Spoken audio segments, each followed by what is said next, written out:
तो दोस्तों स्वागत है आप सभी का ओडीआई ट्राई सीरीज की फाइनल वीडियो में। और इस वीडियो में हम लोग बात करेंगे न्यूजीलैंड वर्सेस पाकिस्तान के बीच जो पाकिस्तान ओडीआई ट्राई सीरीज का फाइनल मुकाबला खेला जाएगा इसके बारे में। तो एक तरफ है दोस्तों न्यूजीलैंड की टीम जो कि इस सीरीज का दोनों मुकाबला जीतकर फाइनल में पहुंची है, और दूसरी तरफ है दोस्तों पाकिस्तान की टीम जो कि पहला मुकाबला तो न्यूजीलैंड से हार गई थी लेकिन पिछला मुकाबला साउथ अफ्रीका को हराकर यहां पर पहुंची है। तो इस वीडियो में खास करके जानेंगे कि कौन से ऐसे खिलाड़ी हैं जो कि इस मुकाबले में कैप्टन और वाइस कैप्टन के लिए इंपॉर्टेंट रहेंगे, और सबसे इंपॉर्टेंट कि कौन से खिलाड़ी को कम लोगों ने लिया है और वो आप लोग के लिए इंपॉर्टेंट रहेंगे। तो गौर करिएगा दोस्तों, ये जो मुकाबला है 14 फरवरी को दोपहर में 2:30 बजे से खेला जाएगा। ग्राउंड की बात कर ले तो नेशनल स्टेडियम कराची में खेला जाएगा दोस्तों ये मुकाबला। तो डायरेक्ट बात कर लेते हैं इस ग्राउंड के पिच रिपोर्ट के ऊपर। तो अभी तक दोस्तों इस ग्राउंड पर 53 मुकाबले हुए हैं ओडीआई के, जिसमें से पहले बैटिंग करने वाली टीम 26 बार जीती है और चेस करने वाली टीम 27 बार। और पिछला मुकाबला इसी ग्राउंड पर पाकिस्तान जीत कर आ रही है। एवरेज स्कोर यहां पर 265 रन का है और यहां पर बैट्समैन को थोड़ी ज्यादा मदद मिलती है। हाईएस्ट स्कोर यहां पर इंडिया का है 374 रन, जो कि बहुत ही पहले का है। लोएस्ट स्कोर बांग्लादेश का है 115 रन का। स्कोरिंग पैटर्न देखिएगा तो 200 के नीचे 9 बार स्कोर बना है, 200 और 250 के बीच में 10 बार, 250 और 300 के बीच में 18 बार, और 300 के ऊपर दोस्तों यहां पर 16 बार स्कोर जा चुका है। अब डायरेक्ट बात कर लेते हैं दोस्तों रिसेंट के मुकाबले जो इस ग्राउंड पर ओडीआई के खेले गए हैं इसके स्टैट्स के ऊपर। तो दोस्तों जो पिछला मुकाबला खेला गया वो कुछ दिन पहले खेला गया, जिसमें साउथ अफ्रीका की टीम पहले बैटिंग करते हुए 352 रन का टारगेट दी थी, और सभी को लग रहा था कि पाकिस्तान की टीम टारगेट को चेज नहीं करने पाएगी। लेकिन आगा सलमान की शानदार पारी के बावजूद यहां पर पाकिस्तान आसानी से टारगेट चेज करके 6 विकेट से जीत गई, जिसमें फास्ट बॉलर को 7 विकेट मिली और स्पिनर्स को मात्र 1 विकेट।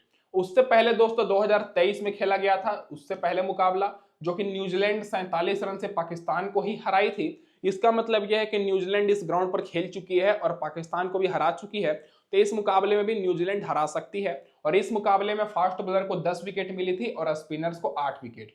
उससे पहले एक और मुकाबला हुआ था पाकिस्तान और न्यूजीलैंड का, जिसमें दोस्तों पाकिस्तान ने 334 रन का टारगेट दी थी और इस टारगेट को न्यूजीलैंड चेज नहीं करने पाई और पाकिस्तान 102 रन से जीती, जिसमें फास्ट बॉलर को 10 विकेट और स्पिनर्स को 5 विकेट मिली।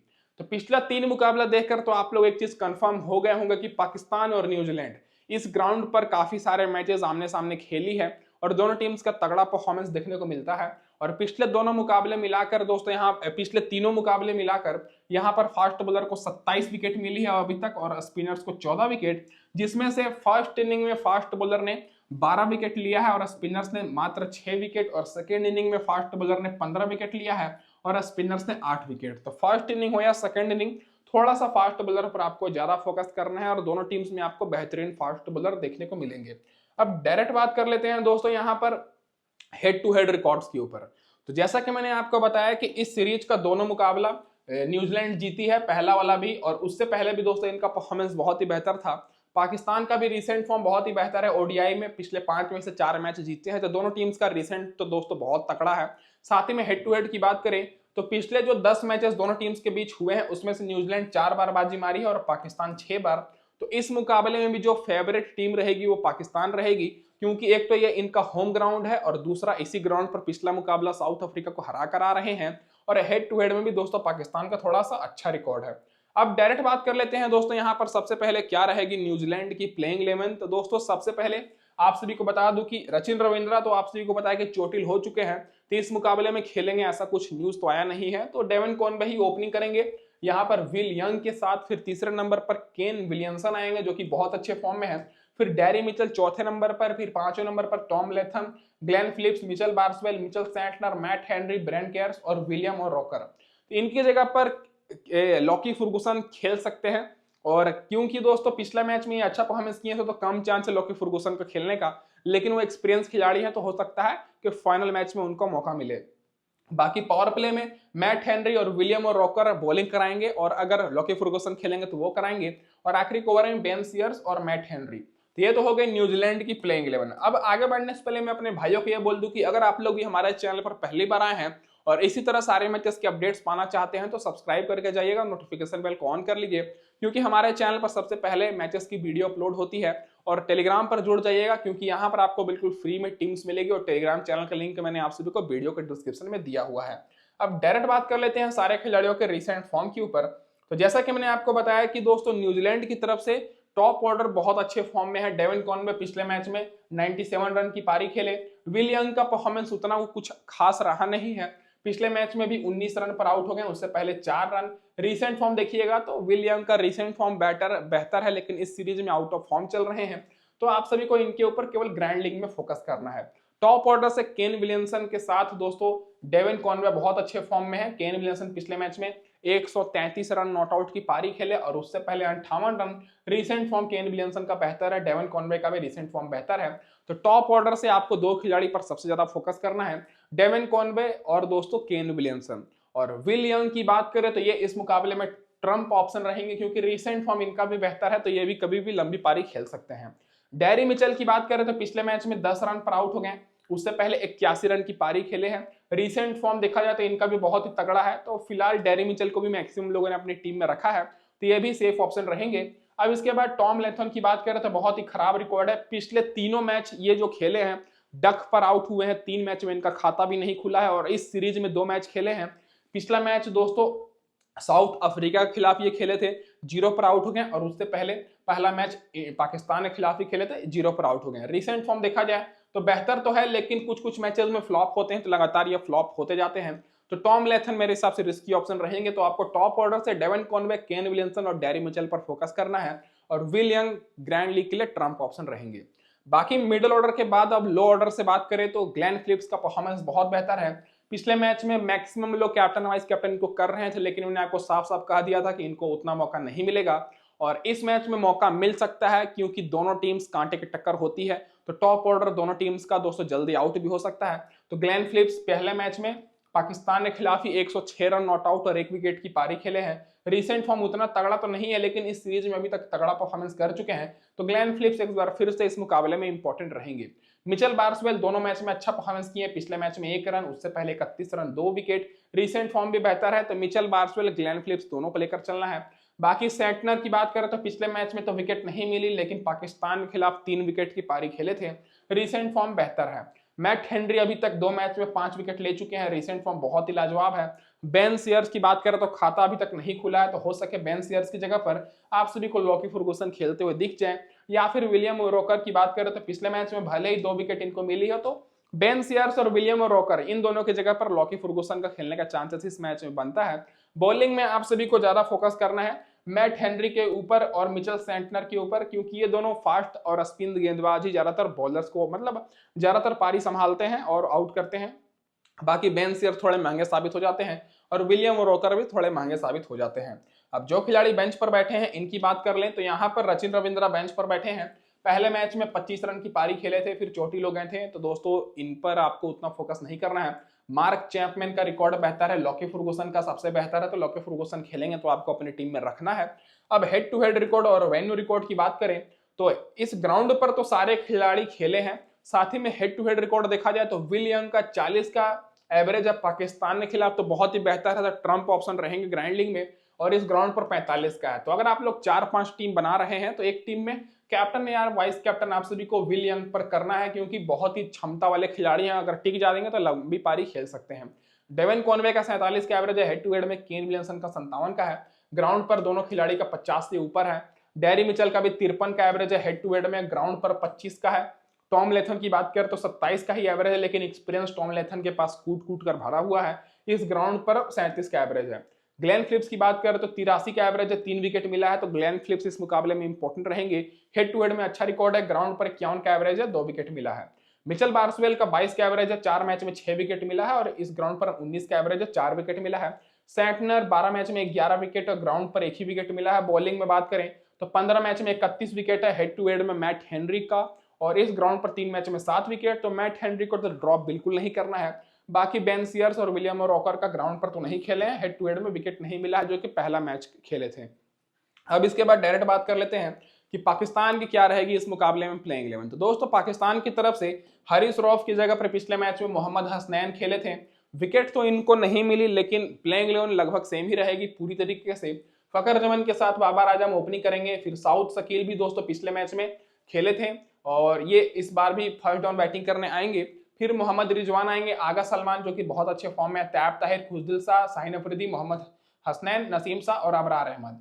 पावर प्ले में शाहीन अफरीदी, नसीम शाह और अबरार अहमद बॉलिंग कराएंगे और आखिरी को है मोहम्मद हसनैन और नसीम शाह। ये तो हो गई पाकिस्तान की प्लेइंग 11। अब डायरेक्ट बात कर लेते हैं पाकिस्तान के सारे खिलाड़ियों के स्टैट्स के ऊपर। तो ओपनिंग साझेदारी पिछले मैच में दोस्तों थोड़ी देर तक टिकी थी।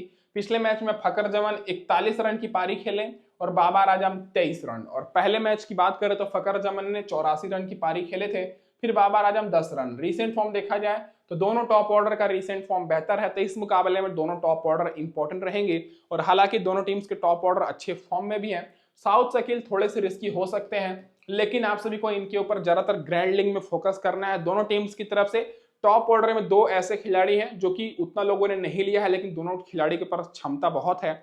एक तो न्यूजीलैंड की तरफ से विल यंग और पाकिस्तान की तरफ से साउथ शकील। रिसेंट फॉर्म भी उतना लाजवाब तो नहीं है, 20, 30, 40 रन के आसपास ये स्कोर किए हैं। पिछले मैच में 15 रन पर आउट हो गए हैं, लेकिन ग्रैंड लीग के हिसाब से इंपॉर्टेंट रहेंगे। बाकी मोहम्मद रिजवान पिछले मैच में 122 रन नॉट आउट की पारी खेले, आगा सलमान 134 रन नॉट आउट, और रिसेंट फॉर्म भी दोनों बॉलर मतलब दोनों खिलाड़ी का बेहतर है। तो टॉप ऑर्डर से देखा जाए तो इस मुकाबले में फकर जमान पर फोकस करना है, बाबर आजम पर, रिजवान के ऊपर और फिर आगा सलमान के ऊपर। ये चार खिलाड़ी तो आपके टीम में रहने चाहिए अगर आप लोग बिल्कुल सेफ टीम बना रहे हैं और ग्रैंड लीग में कुछ अलग करना चाहते हैं हट कर, तो साउथ शकील को आपको अपनी टीम में रखना है, क्योंकि इनको ना के बराबर लोग अपनी टीम में रखे हैं, लेकिन क्षमता बहुत ही है। तैब ताहिर की बात करें तो पहले मैच में 30 रन की पारी खेले हैं और पिछले मैच में 4 रन नॉट आउट हो गए थे। तो अभी इनको बहुत ही कम लोग लिए हैं, लेकिन ये ट्रम्प ऑप्शन हो सकते हैं ग्रैंड लीग के लिए, क्योंकि टॉप ऑर्डर कभी भी फ्लॉप हो सकती है पाकिस्तान की। तो अगर पाकिस्तान पहले बैटिंग करता है तो तैब ताहिर के ऊपर फोकस करना है, क्योंकि रिसेंट में एक मैच में शतक भी लगा चुके हैं। खुशदिल शाह की बात करें तो मैक्सिमम लोग ऑलराउंडर सेक्शन से आगा सलमान पर फोकस कर रहे हैं, खुशदिल शाह को नहीं ले रहे हैं। पिछले मैच में 1 विकेट मिला था, उससे पहले फ्लॉप हो गए थे। रिसेंट फॉर्म लाजवाब है बहुत ज्यादा, इसीलिए इनका सिलेक्शन हुआ है। तो खुशदिल शाह पर फोकस करना है, क्योंकि कभी भी ये 3-4 विकेट ले सकते हैं। शाहीन अफरीदी का परफॉर्मेंस बहुत बेहतर है, 2 मैच में 5 विकेट ले चुके हैं, रिसेंट फॉर्म बेहतर है। तो दोनों टीम्स की तरफ से बेस्ट गेंदबाज जो है मैट हेनरी और शाहीन अफरीदी हैं, स्ट्राइक बॉलर हैं, तो इन दोनों को तो रखना ही है। बाकी नसीम शाह को विकेट नहीं मिली, रिसेंट फॉर्म केवल 1 विकेट ही है। और सॉरी दोस्तों, मोहम्मद हसनैन को पिछले मैच में विकेट नहीं मिली, रिसेंट फॉर्म केवल 1 विकेट ही मिला है। नसीम शाह को भी केवल 1 ही विकेट मिली है और अबरार अहमद को विकेट नहीं मिली, लेकिन पहले मैच में विकेट मिली थी। तो बॉलिंग सेक्शन से बात कीजिए तो अगर पाकिस्तान की टीम पहले गेंदबाजी करती है तब आप लोग 3 बॉलर को रख सकते हैं, शाहीन अफरीदी, नसीम शाह और अबरार अहमद। और अगर पाकिस्तानी की टीम बाद में बॉलिंग करती है तब आप लोग नसीम शाह और मोहम्मद हसनैन को ड्रॉप करके अबरार अहमद और शाहीन अफरीदी को केवल साथ लेकर जाइएगा। अब डायरेक्ट बात कर लेते हैं जो खिलाड़ी बेंच पर बैठे हैं। तो दोस्तों इनमें से खेलने का चांसेस किसी का नहीं है, और अगर कोई भी खेलता है तो मैंने यहाँ पर रिकॉर्ड लिख रखा है, आप लोग देख लीजिए। अब हेड टू हेड रिकॉर्ड और वेन्यू रिकॉर्ड की बात कर लें तो हेड टू हेड रिकॉर्ड देखा जाए तो फकर जमान का 70 का एवरेज है न्यूजीलैंड के खिलाफ, तो इस मुकाबले में इंपॉर्टेंट रहेंगे। इस ग्राउंड पर 43 का है। और बाबर आजम का 48 का एवरेज है न्यूजीलैंड के खिलाफ, क्योंकि पुराने खिलाड़ी हैं, एक्सपीरियंस खिलाड़ी हैं, और इस ग्राउंड पर 53 का है। बाकी south Shakeel head to head नहीं खेले हैं न्यूजीलैंड के खिलाफ, और इस ग्राउंड पर 15 का एवरेज है, केवल 1 ही मैच खेले हैं जो कि पिछला मैच है ओडीआई में। बाकी मोहम्मद रिजवान का 51 का एवरेज है, ग्राउंड पर 73 का है। तो टॉप ऑर्डर से फकर जमान, बाबर आजम, रिजवान तो सेफ ऑप्शन है ही। आगा सलमान का भी 39 का एवरेज है, ग्राउंड पर 60 का है, तो ये सारे खिलाड़ी इंपॉर्टेंट रहेंगे। बाकी तैब ताहिर की बात करें तो 1 ही मैच खेले हैं, ग्राउंड पर भी 1 मैच खेले हैं जो कि पिछला मैच ही है। खुशदिल शाह की बात करें तो 15 का ही एवरेज है न्यूजीलैंड के खिलाफ, और ग्राउंड पर 1 मैच में 1 विकेट। बॉलिंग में बात करें तो शाहीन अफरीदी पर ज्यादा फोकस करना है और मोहम्मद नसीम शाह पर। शाहीन अफरीदी को 10 मैच में 23 विकेट मिला है हेड टू हेड में, और नसीम शाह को भी 13 विकेट। बाकी ग्राउंड पर भी दोनों बॉलर का अच्छा रिकॉर्ड है। बाकी मोहम्मद हसनैन और अबरार अहमद का उतना ज्यादा नहीं है, और वो लोग अच्छे मतलब एक्सपीरियंस भी नहीं है, लेकिन अबरार अहमद पर ज्यादा फोकस करना है, क्योंकि रिसेंट में ये अच्छा खासा विकेट लेते आ रहे हैं। अब ये तो होगी दोस्तों यहाँ पर हमारी पूरी डिटेल एनालिसिस। अब डायरेक्ट बात कर लेते हैं टीम कॉम्बिनेशन के ऊपर। तो उससे पहले मैं अपने भाइयों को ये बोल दूं कि चैनल पर पहली बार आए सब्सक्राइब कर दीजिएगा, वीडियो को लाइक नहीं किए तो लाइक कर दीजिए। और दोस्तों मैं बस यही चाहता हूं कि सब्सक्राइब करके इसलिए जाइए क्योंकि हमारे चैनल पर सारे मैचेस की वीडियो सबसे पहले अपलोड होती है। आज लेट इसलिए हो गया क्योंकि लाइट सुबह से कटा हुआ था और मैं भी थोड़ा बिजी था। तो अब बात कर लेते हैं टीम कॉम्बिनेशन के ऊपर। तो पहले मैच में मैंने कैप्टन किया था आगा सलमान को, लेकिन उस टाइम आगा सलमान फ्लॉप हो गए। तो पिछली टीम में मैंने आगा सलमान को लिया तो था, लेकिन कैप्टन वाइस कैप्टन नहीं किया था। लेकिन बहुत ही तगड़ा परफॉर्मेंस किए। तो एक बार फिर से मैं इनको कैप्टन कर रहा हूँ, वाइस कैप्टन केन विलियमसन को। बाकी मिचेल सेंटर, माइचल बार्सवेल को मैंने लिया है। बाकी नसीम शाह, शाहीन अफरीदी और मैट हेनरी को, बाबर आजम, फकर जमान, डेवन कॉनवे और मोहम्मद रिजवान हमारे विकेट कीपर सेक्शन से। तो कांटे की टक्कर आपको देखने को मिलेगी, 50-50 चांस है, कोई भी टीम जीत सकती है। लेकिन मेरे हिसाब से पाकिस्तान जीत सकती है, क्योंकि ये इनका होम ग्राउंड है और होम ग्राउंड वाली टीम को थोड़ा फेवर तो मिलता ही है। तो बाकी यहाँ पर मैंने 6 खिलाड़ी रखा है पाकिस्तान की तरफ से, 5 खिलाड़ी न्यूजीलैंड की तरफ से, और टॉस के हिसाब से टीम में बदलाव हो सकता है। तो फाइनल टीम के लिए आप सभी लोग टेलीग्राम पर जुड़ जाइएगा, नीचे मैंने वीडियो के डिस्क्रिप्शन में लिंक दिया हुआ है। धन्यवाद दोस्तों वीडियो देखने के लिए। इस वीडियो में दोस्तों बस इतना ही।